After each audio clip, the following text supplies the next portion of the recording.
how do we endure? Because endurance, as it says in Romans 5, endurance produces character. When we have these things that hit us in the face, these adversities, this hard work, wilderness season, you need a level of endurance, this producing of endurance, because endurance produces character, and character produces hope, and hope does not disappoint. So how do we just learn to endure? Because there's a lot of us out there, we don't know how to endure. And I'll say that in many areas of my life, I didn't know how to endure. Yeah. It's like learning how to endure, to continue to go, to continue to get up in the morning and say, God, I choose the life that you have for me. I choose to be the man that you've called me to be, and not the one that I feel like is to be easier. Hey, thanks for listening. A lot of podcasts out there. We appreciate you picking us. So really help us out if you give us a like or subscribe or follow wherever you listen or watch. It's been a while. It's been a minute. It's been a minute. Yeah. Yeah, well, we ran out of space, us pumping up all those. I think we did the Q&A episode. I think we did another like sports talk episode, and then I ran out of space. So last week we didn't have a podcast, posting or recording. So thank you for your patience, our dear listeners. Also, hand, foot, mouth. Hand, foot. You just had a baby. Oh, man. What else? It's happening, man. Yeah, really just hand, foot, mouth. Hand, foot, mouth. Dude, that's one of the worst. Ugh. It's terrible. Anyway. Lord help us. So I'm sure a lot of y'all out there just dealing with the chaos of life sometimes, and it's like, all right, how do I ground myself in something? So today we're going to maybe talk a little bit about that. Yep. Talk about some forging. There's, several ways to say it. It's forging environments, events, or even just, I sometimes just call them the forging pillars in our life. I think there's 7 of them. I don't know if we want to go one by one or just dump them all out. Well, I just kind of like, I guess we didn't really have this plan, but I was sitting here, you've got it on this, on your desk, and I was looking at it, and I love it. It's a, we were talking about that before, and we'll go into more detail, but it's like common areas in men's lives, it looks like, where it's like, you deal with failure or brotherhood or, anything on this list that I know you'll get to, but you have somebody in scripture that dealt with it too. Oh, yeah. And then, you can think back to your past and say, okay, well, I've kind of dealt with this before. Anyway, that's what I really like about it. And so this kind of came about because I was asking Cartwright these questions before we hit record, and we were like, well, maybe this would be a good episode. So can you tell us more about this? I really want to learn more. Yeah.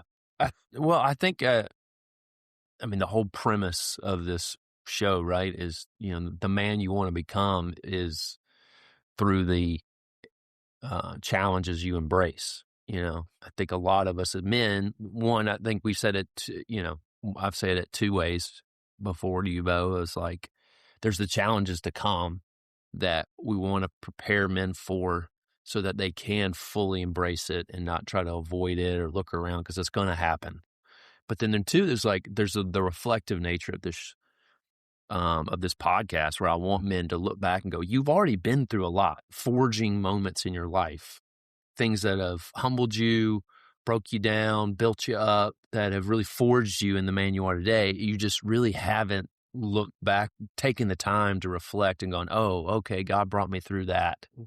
God took me through this adversity, the loss of this parent, or, it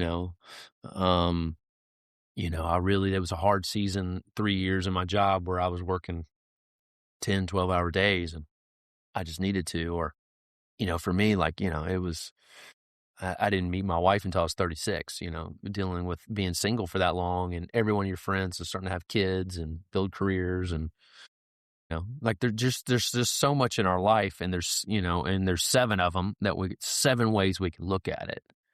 But it's always, I think I try to really reiterate, it's like, you're not going through any of that for nothing. Something is being forged in you. Are you willing to embrace that? Are you willing to just wrap your arms around it a little bit? And really that, and I think some of the language I'm really kind of put to it, I think I had this note of life challenges allow us to bridge our faith to our purpose.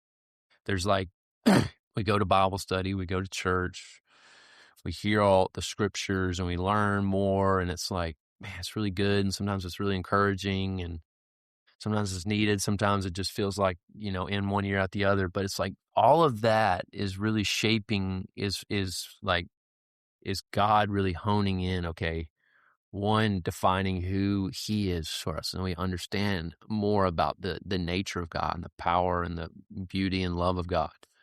1, 2, and then it's like out of that, like, who am I in him?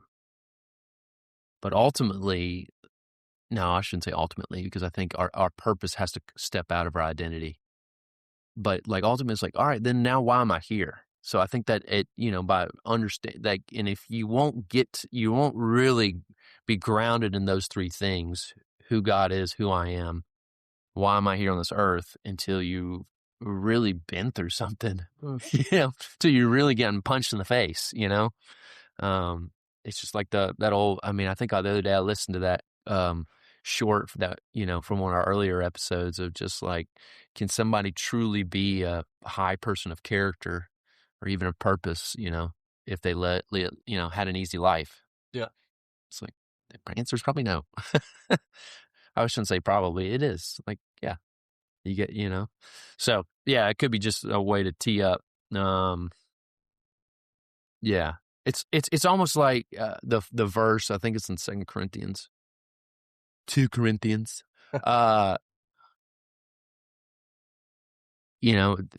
Many are called, but few are chosen. And I've heard somebody put it like this way, and I think it's a great way to say it. And I've never really understood that verse. So somebody says, it's like, it's almost like walking into a classroom or walking in a room, and someone, says, all right, who's coming? It's not going to be easy, but hey, I see it's going to be worth it. So everybody in the room is called, but few are chosen, the ones who raise their hand. Say, I'll do it. And I think that's what we're trying to say when men are forged. Is like, hey, are you willing to be chosen in this? Put your hand out and go, all right, I'm willing to go through that, to come out on the other side wiser, of value to others, stronger, more purposeful, more intentional. But yeah, we just gotta.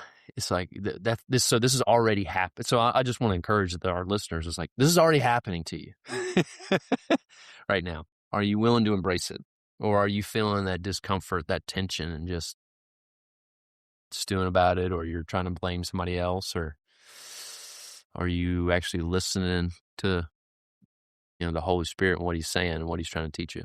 So yeah, that's what I like about it. I like about it that it's not. This is not a.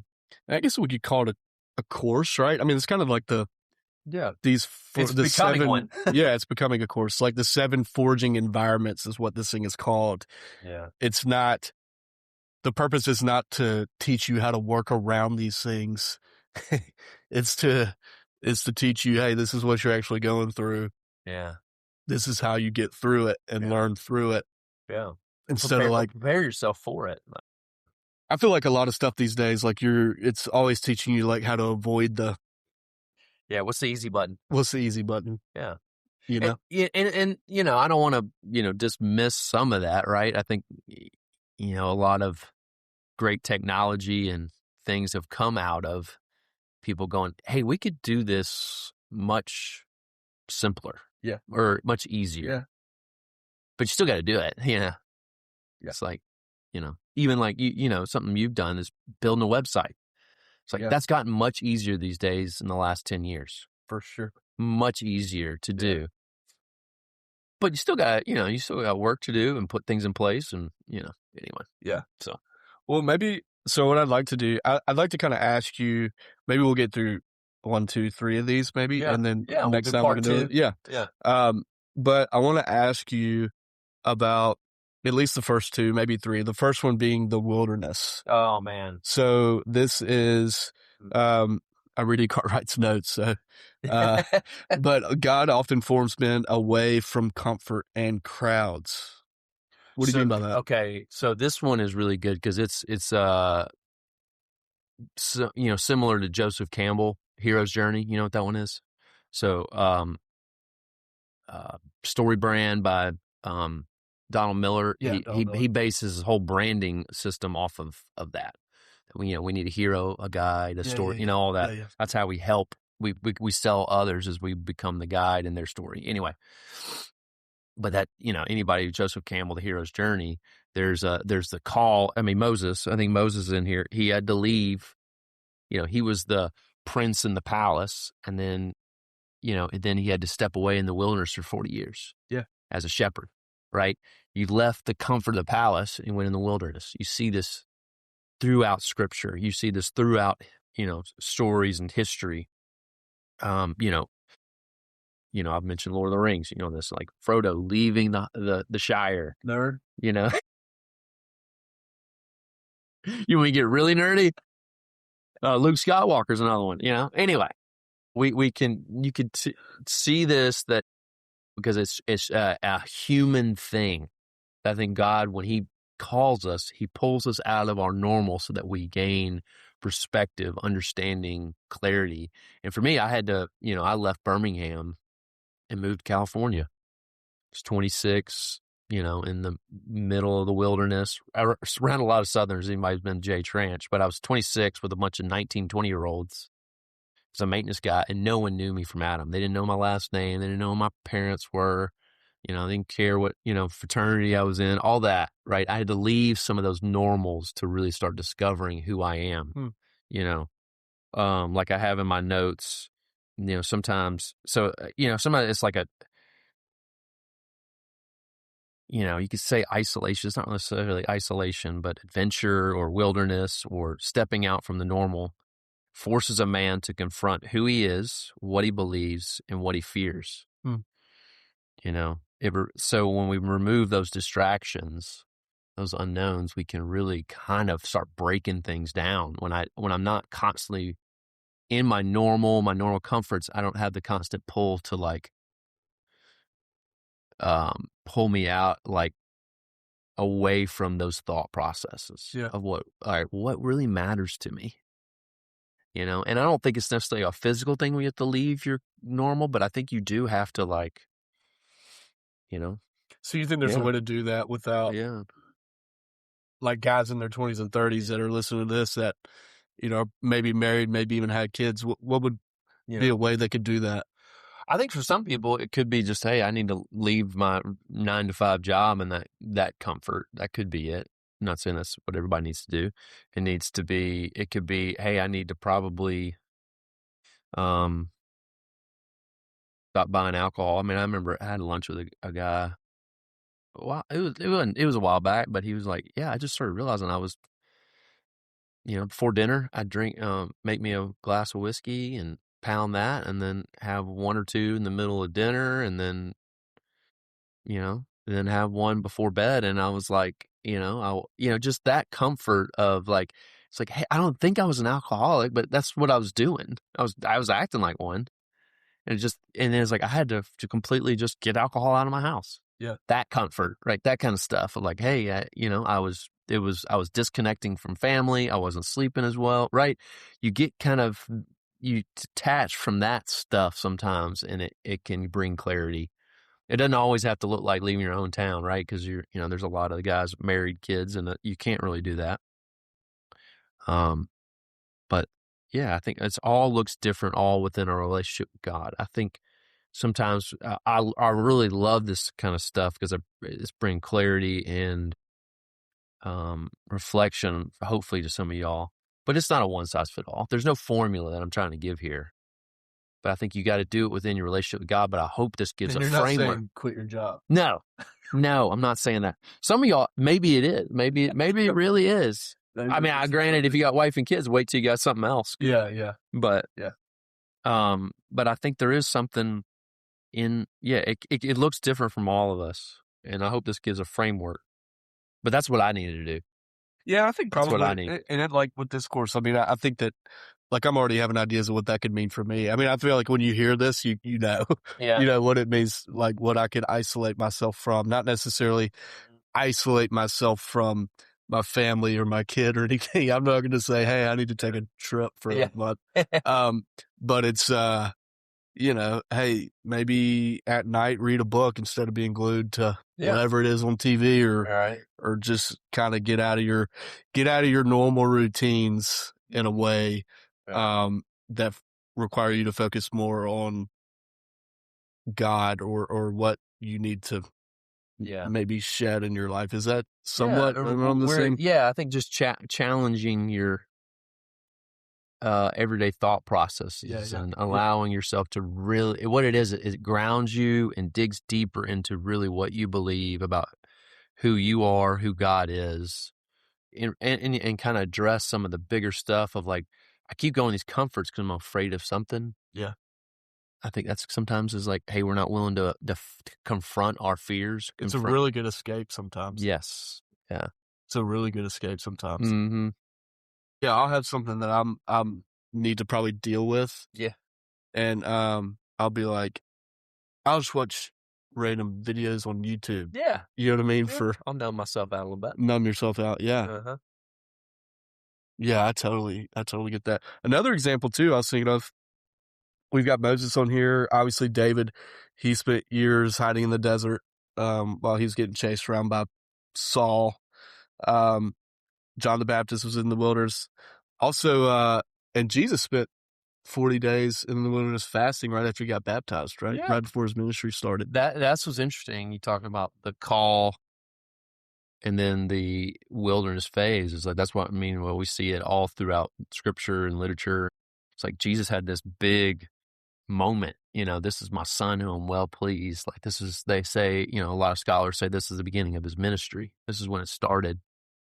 And immediately he goes in the wilderness and fasts for 40 days. Like, oh, wow. And didn't Paul kind of do the same thing? Didn't Paul spend a lot of time? Well, 3 years, they say, after he had his road to Damascus moment, he was off by himself. Or not by himself, but just away, Yeah. So it's kind of the rule, not really the exception. Well, Paul's an interesting one because, he had 30 plus years heading down a path of the complete opposite. Right. Yeah. Let me kill everybody that I think disagrees with me. Yeah. He was that guy. So, especially the people that I think are Christians and I'm doing it in the name of the Lord. So he had to really go, okay, I got to rewire all of this. Yeah, that's a good point. Yeah, that's really cool. Yeah, that's really, gosh, it's everywhere in scripture. It's really, I think, didn't Ezekiel do the same thing? Ezekiel was isolated for a while. Ezekiel, a lot of the prophets were.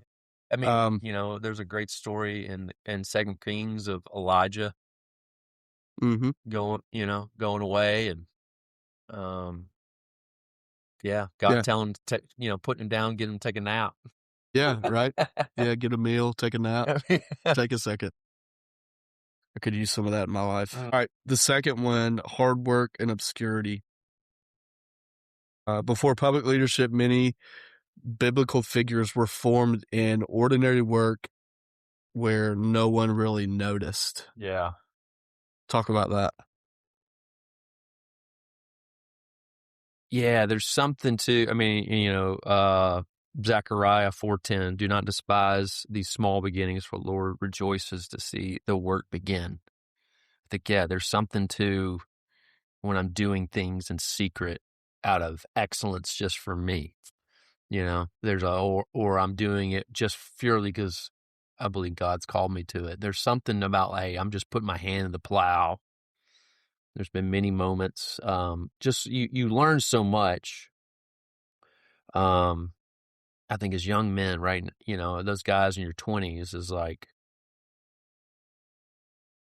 it's working that muscle, learning to just like, I mean, some of us, that's all we know how to do. And maybe but there is something too about hard work that you really forms you and shapes you. And sometimes it's maybe for me, it found out doing it, hard work all on my own, doesn't amount to much. And so I'm just like, I need to ask for help. I need God's guidance. I need to think about it from a place where I'm, anyway, it's just, I think there's something about work, yeah, it's almost like God loves to use a moving vessel. I mean, I'm a firm believer in that when we're actually going, okay, this is what I know, what's in front of me, and I'm just going to keep grinding, God then starts directing that person. And I think that's when we really get shaped and formed. Hard work, a lot of times when you just go out and work hard, you realize sometimes what not to do. That's why sometimes it could be a forging. I think it's a great forging pillar because you just kind of, if you're just sitting on your hands, you don't know. Yeah. And you kind of, I think in my life, a lot of it is just, I figured out what I want to do and what I don't want to do. Yeah. I think when I went and started my own coaching business and, hired these people to help me kind of create a business model and use different platforms and present it a certain way and do different things. And it's like you kind of, by trying a lot of this stuff, you realize, that's not what I want my business to look like. I don't want my ministry to look like that. I think it starts shaping, but if I just sat there and waited for the perfect one to come, it wouldn't have happened. So I think that's, I don't know. There's something about hard work that's just really interesting. I mean, we have the story here that David, when Samuel came to anoint, David wasn't there. He was working. He was, the youngest. They're still youngest. He is tending the sheep. A God sent his prophet to come find him, knowing that he was working. So anyway. What about Joseph? You got that example on there too. Yeah. Yeah. Old Testament Joseph. Yeah. Right? Yeah. Well, the thing about Joseph is he is very, wherever he was, he made it better. Yeah. There's something about that. Like, hey, I look at my circumstances. I can easily wallow, complain. It's like, no, I'm just gonna get to work and make the place wherever I am. I'm gonna make it better. Yeah. And there's something about that where it's like, all right, and then God prepares you then to be number 2 in Egypt, at the time the most powerful nation in the world. It's like, oh, okay. So he was using that, putting you in those difficult circumstances to see how you stewarded it. So that's a great example. And then the other great example is Jesus spent the first 30 years of his life being a carpenter. Oh my gosh. Humble carpenter. Yeah. I mean, yeah, that's what's wild. Every time I think about that, I think of Luke 2:52 and his mother treasured these times in her heart. Mm-hmm. There's something about the humble, present nature of Jesus that he's like, yeah, I'm the King of Kings, created the universe, but this is what I'm doing. I'm being prepared for that time, and my time is not here. My time, God put me in the charge of these 2 people, and I'm going to take up the craft of my earthly father, Joseph, and I'm going to just do that. Yeah. And I'm going to be great about it. I love the, I don't know if we studied this in Bible study or maybe you and I talked about it, but when Jesus says his first miracle, turning water into wine, Mary's the one that comes and tells him to do it, which implies that she had this foreknowledge of him being able to do stuff like that. Yeah. And so you just think in that first 30 years of his life, I just would love to know what he did at home. Yeah. What miracles are like, you know what I mean? I mean, she knew he had this, I don't know if you call it ability or I don't know what the theology is, but he had this ability to do these type things. Yeah. And because she just told the servant, she was like, just do whatever he says. Right. And so there must have been stuff happen at home and stuff like that, And just the wherewithal of God in man form going, okay, I have the easy button, but is that really the best model I need, at this moment, my first 30 years, I need to give people, and you should probably just show them hard work, what it looks like to be excellent in what you do, probably model rest in that too, right? Yeah. When to say no to somebody, when to say, take a project, do something out of kindness instead of just, but then add value if services are worth it, right? Anyway. Yeah, God, I have this quote where God often tests, sorry, Raiden, good. God often tests whether a man will work with excellence before recognition arrives. Sometimes we work for recognition. It's like, no, we don't need to work. Hard work, not for recognition, but just hard work, just for hard work's sake. How about that? Interesting. Yeah. Yeah.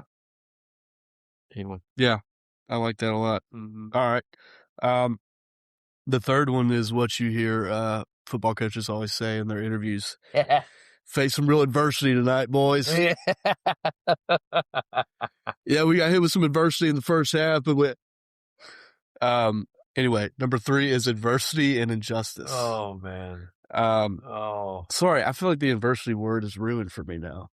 Really? Well, just because they always say it. Like, it's just always the thing you say in college football, adversity. It really, I just started thinking about that. You made me. Sorry, did I ruin it for everybody else? That's same. I feel the same way in the context of like in high school. I thought adversity was that, and now I'm like, it's not adversity. I'm playing a dang game. That's what's so funny about it. Yeah, like throwing an interception in the first quarter. Yeah. It's real adversity. Hey, man, we got to overcome this adversity. But I mean, it's just what you say in college football. It's what you say. Mm-hmm. Anyway, but it's what we say here too. Yeah. Because it's number 3. Yeah. Uh-huh. Adversity and justice. And to your point, I totally agree. They've ruined the word because it's not, the adversity you face, in real life in your 20s and 30s or wherever, trying to figure this thing out, is a lot different than, your running back fumbling, on the first possession of the game. So, talk about that a little bit. Yeah. Well, I really love this quote from Thomas Paine. I don't think I have it in your notes, but the harder the conflict, the more glorious the triumph. What we obtain too cheap, we esteem too lightly. It is dearness only that gives everything its value. I love the man that can smile in trouble and that can gather strength from distress and grow. It's like, and then here's a Frederick Douglass quote: "If there's no struggle, there's no progress." It's like, yeah, there's something to when we're willing to.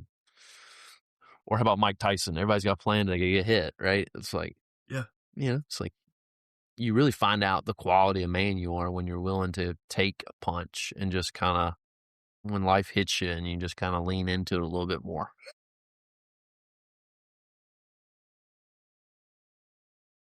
I mean, yeah. It's just, Joseph. Oh, man. Being, Yeah. That's a great example of bitter or better, right? Yeah, he had every excuse to hone it in, didn't he? Yeah. After being sold by his brothers and being betrayed by a potter's wife and or like the other example you have is King David being hunted down by Saul, even though he was so loyal, had the opportunity to kill him. Yeah. Didn't do it. Yeah. I think when Saul died, I think David wept. Yeah. Despite all the all the things Saul was trying to kill him. Yeah. Right? Yeah. And then, the other example you have that I love too is Daniel being exiled and threatened for his faith.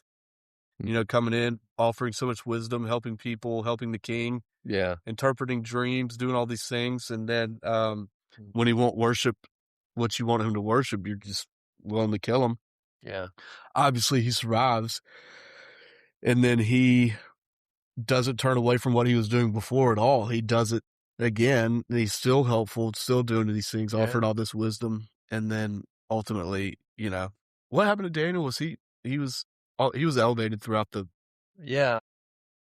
story on. Yeah. He may have died of old age or I don't know. Anyway, he hung in there. He hung in there, man. He took that adversity. He took that fumble in the first half. Hey, and we turned it into points.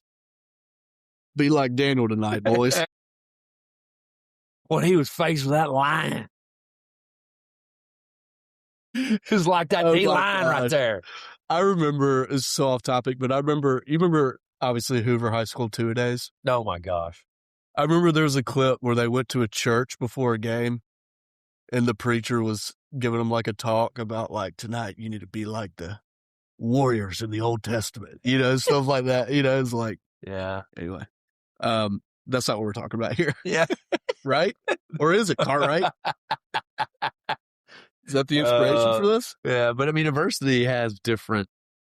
Yeah, it's got different, shapes to it. I think it's just always, hey, can we, in the midst of it, wrap our mind around, all right, God is refining this. He's refining us through this. As much as it sucks, as painful as it is. Oh, yeah. Adversity, there's just so, the list is really long. I mean, you could, from losing a job to, dealing with bills and income to, hearing stories about people who lose children. It's like, oh yeah, you're like, man, sickness and like the pain, like that adversity. It's like in the midst of it, it's like, how do I take the full weight of that? And I would say, one is I shouldn't say full weight of that, is because we have Psalm 23 that though I walk through the valley of the shadow of death, the shadow, not the actual valley of death, but the shadow. Because of Jesus, we only experience the shadow. We never actually experience. No, I've never thought about that before. Right? And so, That's but when we experience the shadow of the valley of death, how do we choose to continue to walk?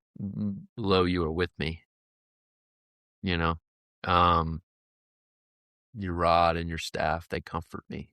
That like in that moment, okay, this just allow that pain to just kind of hit, and then continue to allow that pain to go, okay, God, you're making me a better father, a better husband, a better man, a better leader, a better whatever. Yeah. Yeah. Through all this. But yeah, and so I think that's kind of the core. That's what I like about this. I think that, and a lot of this is what you've done with me over the past couple of years, but like, I think what registers the most with me with this is it allows you to kind of see yourself from almost an outside perspective in a way. Like maybe not yourself, but like what you're going through in context to like what, has always been going on for every man for centuries. Not that your situation is not unique. I'm not saying that, but it is like, okay, this is what this is. Maybe we've talked about this before, even on this podcast. Maybe it's not about the hardness of this situation. Maybe it's about what God is refining and teaching me right now, which allows you to see losing that job or a health issue. It doesn't make it easier, but it does give it context. I don't know if that's the right word, but it kind of gives you like a bigger picture and even an opportunity to like, okay, well, my only option here isn't to wallow and be a victim. I have another option, and it's to view it in the way that your course is defining what this may be, and be able to grow from it. Yeah. And, that's a great point, Bo. And this is where you have to start doing this now in some of the smaller adversities and moments, because there's a big one coming for all of us. There's a massive pain. And, if you're in that moment and I come up and tell you, oh, this is God forging you and and shaping you in that moment, you're not going to hear it. No, yeah. No one wants to hear in the midst of it. But what happens when we choose to go, okay, God, these little hard moments, these little things, these little frustrations and adversities, it's like when I choose you, God, when I choose to, let's say, all right, this is you building stronger mindsets, making me a better man, helping me become a better, husband, whatever that it is for you. When you have those little moments and you allow those little moments, when you get to the big one, because it's coming. We live in a fallen world, right? You're able to hear that voice that really stands out, and you can withstand it better. You can take it on better. And you like, cause it's just like, you can't have somebody tell you in that moment. It's just like some of us, we live in first world, 21st century. We live in such a insulated world of how do I insulate myself from pain and disappointment, frustration all the time, to then all of a sudden something happens. Yeah. And it just does. It just really does. And it just like, there's just so many examples out there that you just gut punches. In my own life, I know people, and it's just like, man. Anyway, so there is just like, you can only prepare yourself for it. And if you're just kind of drifting through life and just kind of going, it will never happen to me, or, why have to think that way? It's like, it's just going to happen. Anyway, that was a thought I just had. Yeah. So, yeah, I like it. I want to hit the other, how many other, there's four more. I want to hit the other 4 kind of in its own. I feel like that, kind of puts a bow around. That's a good kind of wrap on this one, because it's just resonated a lot with me. Yeah. That point. Yeah. I mean, it's just, that is, man, talk about like, it's not a cheat code, but it's like, man, if you can just view some of this stuff differently, and the way you do that is to learn about it and to put yourself in an environment where you are, talking about it and, learning from somebody like you or, it's like somebody's been there before. Yeah. You just need that. You really need that in your life. Yeah. And I would say maybe the first 3 different from the next 4, maybe in a sense. Maybe that's not true, but there's a level to them is just a level of endurance. How do we endure? Because endurance, as it says in Romans 5, endurance produces character. When we have these things that hit us in the face, these adversities, this hard work, wilderness season, you need a level of endurance, this producing of endurance. Because endurance produces character, and character produces hope, and hope does not disappoint. That's Romans 5. So how do we just learn to endure? Because there's a lot of us out there, we don't know how to endure. And I'll say that in many areas of my life, I didn't know how to endure. Yeah. It's like learning how to endure, to continue to go, to continue to get up in the morning and say, God, I choose the life that you have for me. I choose to be the man that you've called me to be, and not the one that I feel like it'd be easier. Yeah. So anyway, I don't know. Is that a bow? You got anything else to say? No, that's perfect. Yeah. This is good. Thank y'all for listening.